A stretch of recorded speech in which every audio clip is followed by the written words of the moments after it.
Hey there everyone, this is Samuel Johnson, and welcome back to the Neutron Perspectives. So, yeah, I'm gonna try and do another vlog right now. If you've seen my update video last week, then you know I'm still dealing with a lot right now. It is not easy at the moment. I have good days and I have bad days, but I'm trying to adjust to how things are right now. It's not easy, but I have family, I have friends, and my dad and I have each other. And when it comes down to it, my mom would want me to be happy and try to move on, and in this situation I think she would encourage me to keep vlogging, so I'm gonna try to vlog, because despite what I'm going through, it does help to just kind of sit down, watch something, and then do my nerdy thing and talk about it like it's somehow important. Now, that does not mean I'm going to force myself all the time to do it, because there have been times that I've been in bad spaces that have been so bad that I don't think it would actually make for a good vlog, but when I do think I can do it, I will try. So, that's basically what I'm going to do, but with that out of the way, today we are going to be discussing episode 10 of The Adventures of Jimmy Neutron, Crunch Time and Substitute Creature. And Crunch Time is all about candy. What's going on in this episode is that Jimmy and his friends are going to the candy bar, where the proprietor Sam is just, trying to get them to pick whatever candy they want, but there are too many options. They don't know if they want sweet, sour, crunchy, or chewy, just whatever. There's just so much, there's just too many options and they don't know which one to pick. And so Jimmy's friends begin speculating about what if there was a candy that combined all the best parts of all other candy into one. And Jimmy, being Jimmy, kind of takes that as a personal challenge and decides that he wants to make a candy that encapsulates the best parts of every other candy in the world. And so, well, to the lab he goes, with Sam pretty much telling them all that they'll be back. He hopes they'll be back anyway. Regardless, Jimmy and his friends go to his lab, and Jimmy spends basically the remainder of the time, remainder of the day, just mixing and matching all the primal flavors that best elevate the pleasure centers in the tongue to try and make the perfect candy. And, well, it's very hit or miss, emphasis on the miss, as Carl and Sheen end up trying all these different batches, and all of them have weird side effects. Either they grow beards, they blow up, it's just not pleasant, to the point where Carl and Sheen leave while Jimmy still wants to make the perfect candy. Now, eventually that evening, Jimmy does make a new batch, and he brings it to school the next day, with the intent on having Carl and Sheen try the candy during lunch. However, as he tells them about it, Miss Fowl ends up overhearing Jimmy and hears that he has candy, and so, as teachers are wont to do, she tells him you should have enough for their whole class. And so, kids being kids, they hear candy, they all take the candy. And, well, turns out this is the batch that does it, because all the kids try the candy and they think it's delicious. Just like so good. It does everything that Jimmy wanted and more. And so, well, it looks like it's a successful batch. And so later that day, Jimmy goes home and he begins making a new batch of candy that he plans to bring to the school the next day. However, as Jimmy goes to bed that evening, with his mom even telling him to go to bed right away because to try and distract her, he had a Jimmy android, which you can tell that she sees through all the time. When Jimmy does sleep that night, he ends up getting woken up at 2 in the morning to Carl and Sheen looking like they're getting ready to throttle him and acting like a pair of junkies. And yeah, they're asking Jimmy if he has any new candy for them, and it turns out that, well, Jimmy's candy has a very unintended side effect. It's so good that anyone who tries it they become pathologically addicted to it. They need to have more. And so as a result, it's not just Carl and Sheen who are banging on Jimmy's door wanting more candy, it's a good chunk of the student population. They all want to try the candy, and they are desperate to have more, even telling Jimmy that they'll do anything for him if he'll give them more candy. As such, Jimmy, being a kid, obviously, and seeing how far everyone's willing to go, decides to kind of exploit this a little, as he spends the remainder of the next day basically getting all the students in the school to just do whatever the hell he wants them to do. Sitting down, rolling over, begging like a dog, just being generally nice to him, and in return he gives them candy. The only problem is he only made so much candy in a day, and so when he does run out of candy and people are still asking for more, well, Jimmy is basically metaphorically backed into a corner, and so everyone's just saying, "Come on, give us some more." And so Jimmy realizes that the candy's addictive side effects may be far beyond even he can understand. And as such, he runs home, thinking he can find solace in his parents, only to find that they have somehow gotten their mitts on some of his candy, and they're just as addicted as the rest of the student body, to the point where they end up harassing Jimmy to get more. As such, Jimmy realizes that this thing is very much a bad idea, and so he decides that he needs to get rid of the remaining candy, and tossing it down the drain. As such, he announces to Retroville that there's no more candy, so they can stop bugging him. But upon arriving home, he finds an angry mob there waiting for him because they all really want the candy. And as such, if Jimmy's not going to give them the candy, they're going to force him to make the candy. And as such, they plan to just kind of hold him down, and as such, they all plan to just hold him down, but Jimmy manages to fly away on Goddard with everyone trying to reach out for him. And so Jimmy ends up running to the least populated spot in town, which in this case is the candy bar, because everyone is so addicted to Jimmy's candy, they're not stopping by Sam's candy bar anymore. Unfortunately, Sam's not really much help to Jimmy either, because he called the angry mob. He's just that desperate for business. As such, the mob is outside, and so Jimmy realizes he needs to figure out a way out of this. And thankfully, one brain blast later, he does. For you see, earlier in the episode, Jimmy was doing a memory experiment with Carl and Sheen, where he had two doors. Behind one door was a thing of cheese, and behind the other door just contained an electric shock. And so Jimmy remembers that, and remembers how the negative implications that with Carl and Sheen, though Sheen liked the electric shock for whatever reason, and Jimmy realizes that if he can apply a negative deterrent to the candy, then it will compel people to not want it anymore. And as such, he asks Sam to keep the angry mob occupied, which Sam does by doing a little hand puppet thing, whatever. But Jimmy runs back to his lab and he does synthesize more candy. Only this time, he actually creates an electrical charge in every piece. And so when he arrives back on the scene and gives everyone the candy, as they're chowing it down, it begins zapping them with every bite, and as such, they all begin just getting upset and angry, and, well, it does the job. People stop wanting the candy because now they associate it with negativity and pain. And so, by the next day, everyone's sick of the candy, and the candy's now all just thrown away. Everyone's back to normal. It's all good. Well, except Sheen. Sheen apparently still liked the candy because he kept eating it, as we see him walking by Jimmy and Carl, talking about how the candy was delicious, how painful it was, while occasionally getting an electric jolt because, again, he just kept eating it, so what can you do?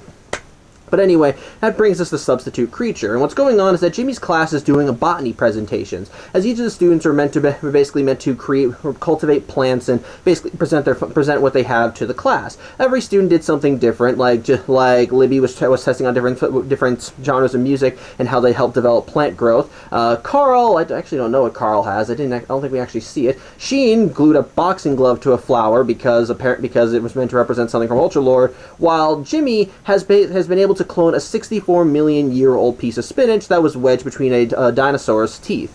And as such, Jimmy wants to present that spinach because he thinks, oh, who else could have cultivated something like this? The only problem is, when he brings the 64-million-year-old spinach to school, well, nobody's impressed by it. It's a piece of very, very, very old vegetable, and it's basically just gag-inducing. It's smelly, not that impressive, and, well, it doesn't even and it pales in comparison to Cindy's presentation, which is this honestly this very pretty, gorgeous flower, which draws the eyes, smell nice, is just better in every way. And so Jimmy is obviously upset about that, and so he tries to impress everyone else further by pulling out a genetic accelerator. That's what he calls it. Although I think it's supposed to be although it's basically changed later to a gene splicer, or just whatever the plot needs it. It's a general device design. It looks like a tuning fork, but it seems to change depending on the episode. Point is, this device in this episode basically has the power to accelerate a genetic growth and whatever it's used on. And as such, Jimmy uses it on the spinach to try and make it look bigger, but that's really all it does. It just makes it bigger. And so as class begins and Jimmy has to follow up Cindy's presentation, which everyone loving her plan, Jimmy once more tries wowing everyone by the fact that he has 64-million-year-old spinach, but as Jimmy's talking, the spinach seems to be gestating, shaking, which catches Miss Foul's attention, and as a result, the spinach ends up actually opening up and sends seeds flying to Miss Foul, which she accidentally eats. And when she does eat it, well, it turns out that when Jimmy modified the spinach, well, it caused some kind of mutation in it that allowed it to crossbreed, so to speak. And so these seeds have mixed with Miss Foul's own genetic structure, and they mutated her into a large plant-human hybrid with green skin, leaves on her hands and head, and her head is, and even her mind clearly is just not all there, as she seems to be, as she thinks the room is spinning, and the more she mutates, the more she starts applying her teacher mode to the rest of the world, basically treating the whole world as if it's one giant school. And as such, the kids all freak out. Jimmy sees what he's caused and makes a run for it, with Cindy chasing after him because, well, this is his fault. She wants him to own up to it, with Jimmy himself hiding. As such, thankfully, Carl and Sheen cover for Jimmy, unintentionally, but they do cover for him, and Jimmy realizes that he has to find a way to, get Miss Fowl under control, as he thinks that if he can just figure out what went wrong with the genetic accelerator, he can reverse the process and return Miss Fowl back to normal.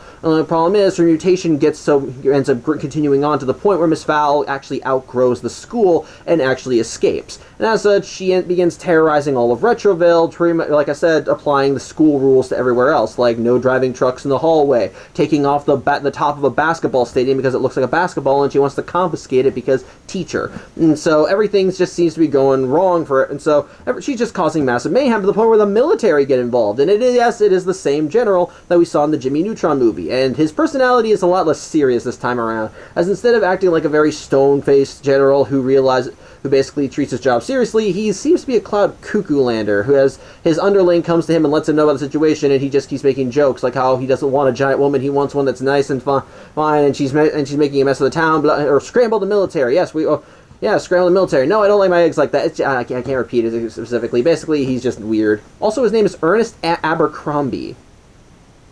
Okay, whatever. Either way, the general does at least get the military ready as they all get into fighter jets and get ready to shoot at Miss Fowl.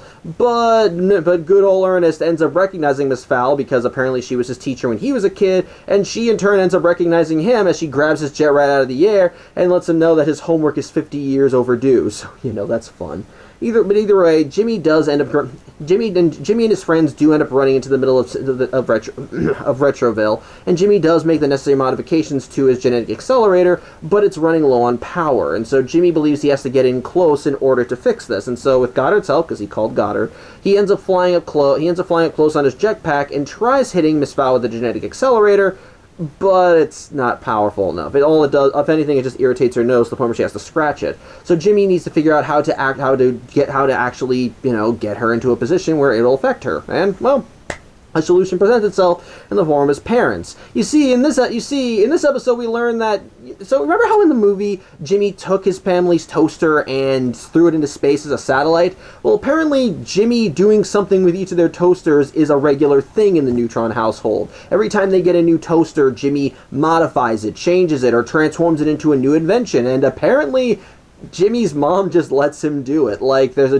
He modified one toaster to bring his dad the newspaper. He modified another toaster that's supposed to get his mom ready in the morning with some makeup, although in her case it gives her clown makeup. And likewise, Judy went to Jimmy and said, "Oh, by the way, I needed help washing the window," so he converted their latest toaster into a window wash that squeegees the windows, which Hugh is not okay with because that means they're running out of toasters. As such, Jimmy's parents wound up going into town because there was this whole big toaster sale going on, and so Jimmy's dad managed to get a brand new toaster. I forget what it was called, but basically it's a brand new model. It does toast and bagels, has 4 slots, and so as Miss Fowl is causing problems in Retroville, Jimmy sees the toaster and, well, he thinks that it will be a perfect launching mechanism. So he tells his dad to throw him the toaster. His dad doesn't want to do it. Judy basically rips it out of her husband's hands and throws it to her son, and thankfully Jimmy doesn't really have to make any modifications to the toaster. He just gets the genetic accelerator in place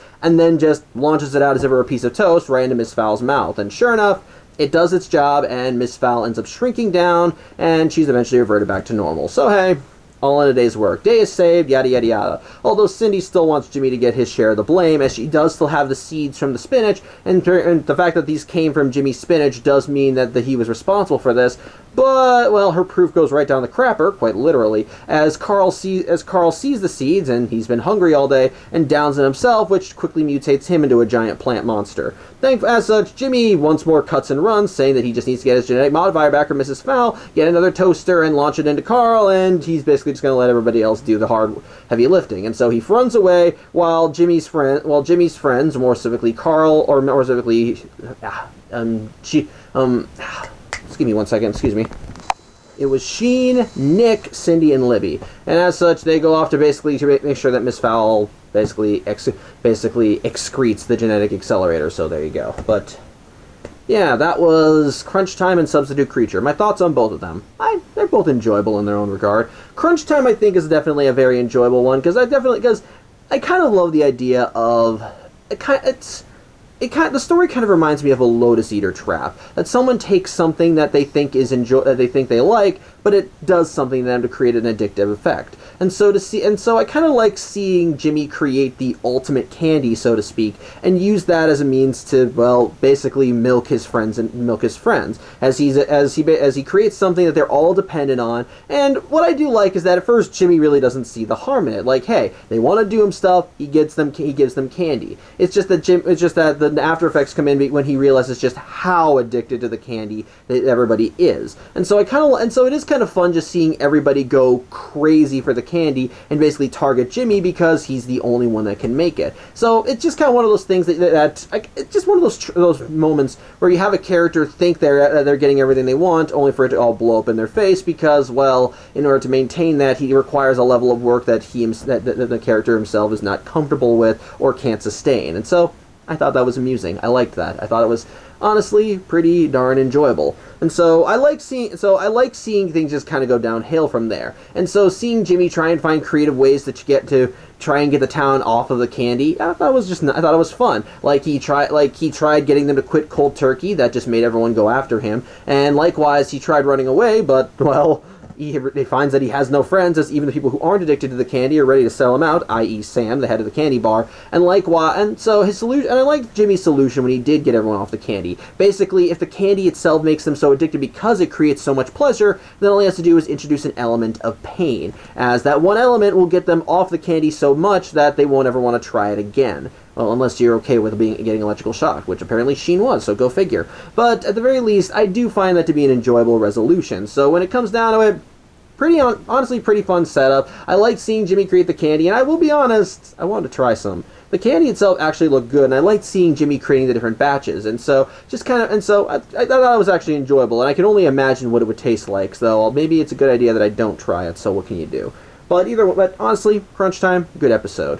And as for Substitute Creature, again, a pretty creative scenario. Once again, I do kind of like how the conflict comes from Jimmy just being slightly arrogant and trying to one-up Cindy, as basically he presents something that, let's be honest, not a lot of kids would find that impressive. Like, yeah, on a certain level, this is impressive. He is a kid who genetically cloned a piece of 65-million-year-old spinach. That's pretty damn cool.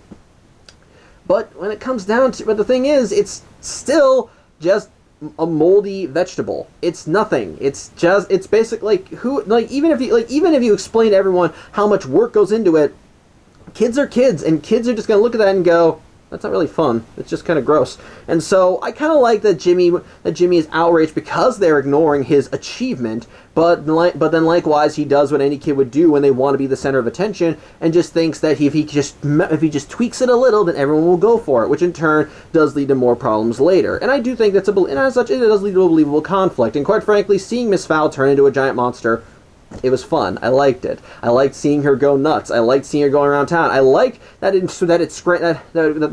her being changed into this monster scrambled her brain so much that she basically acted like a giant, that she treated the entirety of Retroville like it was part of the school. So I found that enjoyable. I liked and I will say this: while the general's personality may clash with this presentation of the movie, it was enjoyable. I like General Abercrombie. And which also kind of leads me to a moment in the episode that I glossed over in the plot summary.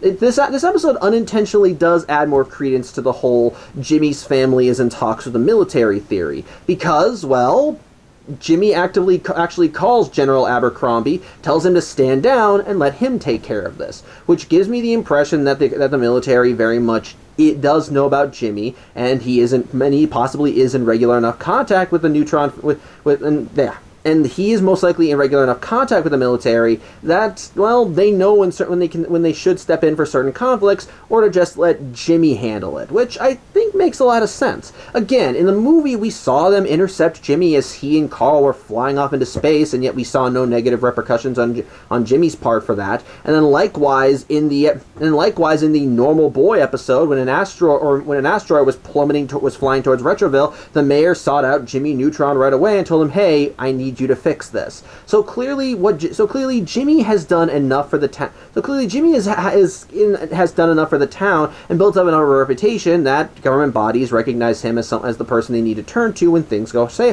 sour. And likewise, if we go back to my initial theory about, you know, Jimmy being some...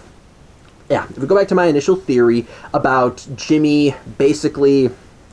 about Jimmy's family being in talks with the military, hence why he has a normal upbringing despite his abnormal status as a literal boy genius, I think it makes sense why they would still be in contact with Jimmy in all these situations, and even know when to defer to him when things go sour. That maybe they are in regular talks and Jimmy has shared some inventions with them, and thus they know if Jimmy's on the case, we can step back a little, which I think would make a lot more sense for how things go down. So I kind of like that. It's a nice still background bit of world building, and I think it's enjoyable, and I like that. But even then, without that little bit, the episode is still fun. I like just seeing Jimmy kind of reacting the way a kid would do in the situation where he's just like, oh, okay, I didn't mean to do this. I'm just going to run away now before I have to face consequences, and then hurriedly trying to fix everything. And I do think the resolution is fun and enjoyable. I love the running gag in the episode where it turns out Jimmy has cannibalized all of the family's toasters for some kind of invention, and by the end, when Jimmy's parents do get a new toaster,